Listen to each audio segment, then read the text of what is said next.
Hindi napigilan ni Senator Pia Cayetano ang kanyang emosyon matapos marinig ang privilege speech ni Senator Risa Hontiveros kung saan sinabi nitong tila parang walang nangyari sa Senado matapos ang shooting incident sa loob ng gusali noong May 13.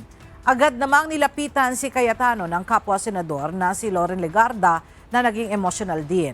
Ipinahayag ni Cayetano ang kanyang hinanakit na wala man lamang nangumusta sa kanila mula sa mga kasamahan na wala noong gabing iyon sa kabila ng matagal na nilang pinagsamahan. Siguro po para sa inyong mga wala dito. Pero para sa amin na nandito, napakaraming nangyari. Takot na takot po ako na kailangan ko na magpaalam sa mga anak ko. Kaya para sabihin nyo na walang nangyari. Napakasakit para sa aming lahat na nandito. And as I said, 2 pintuan na nagpo-protect sa akin sa putukan. Pero nung pagkatapos ng lahat, pagtingin ko ng group natin, yung dating majority group, walang ni isa sa inyong nangamusta sa amin.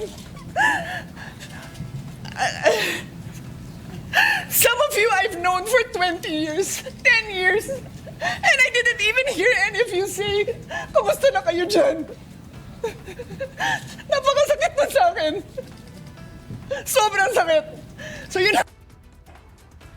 Agad naman nilinaw ni Hontiveros ang kanyang pahayag at sinabing hindi ito nakuha ni Cayetano sa tamang konteksto. Tinutukoy anya ng linyang parang walang nangyari ang kasalukuyang sitwasyon sa Senado matapos ang insidente at hindi dahil sa kawalan ng malasakit sa mga kapwa-senador.